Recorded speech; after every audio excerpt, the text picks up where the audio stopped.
Ayan.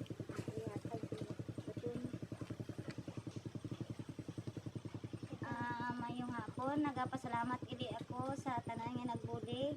Labi na gid sa grupo nga NS Try kay Ma'am Kay Ma'am Aisa. Salamat gid Ma'am. Kabay pa nga madamo pa nga grasya man mahatag sa imo kag kabay pa malawig ka man sa kalibutan kag madamo pa ikaw mabuligan. Salamat gid Ma'am.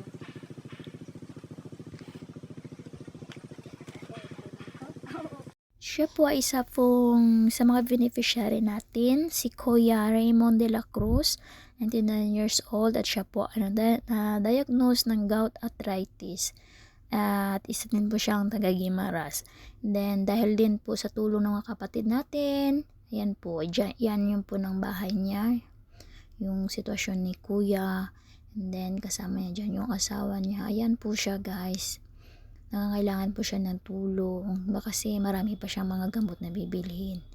And then we share our blessings, binigyan po siya namin ng kalahating sakong bigas, and of course meron din pong cash.